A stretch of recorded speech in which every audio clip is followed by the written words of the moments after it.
First of all, thank you very much, Your Excellencies, distinguished guests, for being with us. We've had a great day. We've had a great day in Egypt. I'm getting the sign that I'm not. Is that better? Yeah. Okay.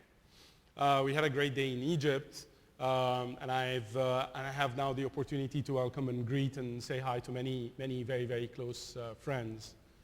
But this meeting is not about me, sadly.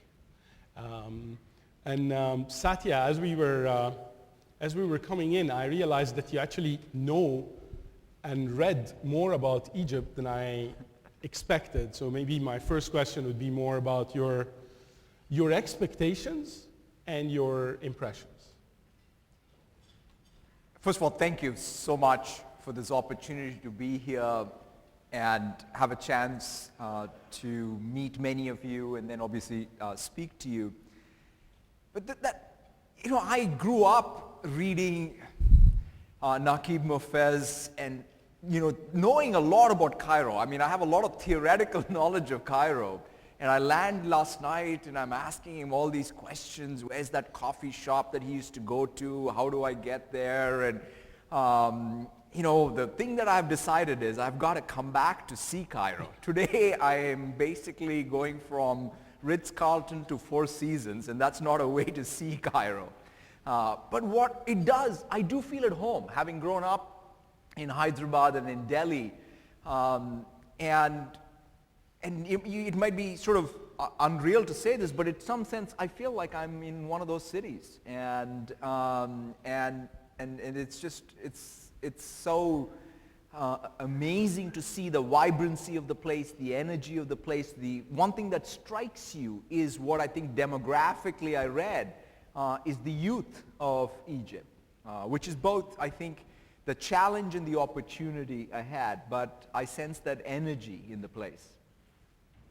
And maybe we actually had the pleasure here of hosting.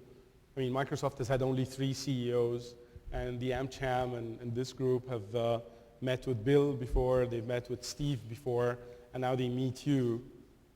What is really different?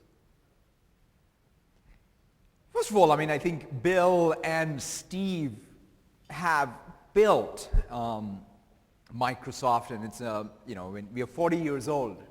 In fact, last year we turned 40. And you got to remember, I mean, in our business especially, longevity is hard.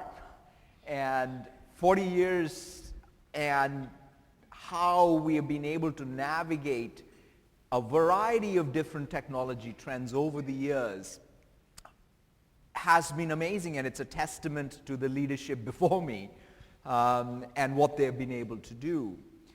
But one of the things that I am very, very focused on is to ask the question. In fact, I started, with asking the question of, why does Microsoft exist? And if, say, we disappeared tomorrow, would anything be lost?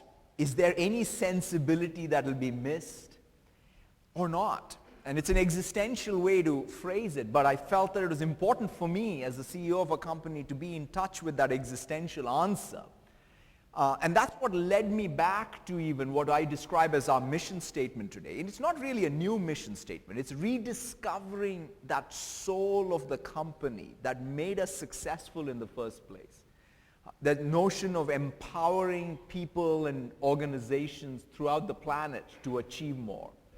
That was what drove Bill to build the first basic interpreter when he was in a Harvard dorm to what we are now doing with the holographic computer.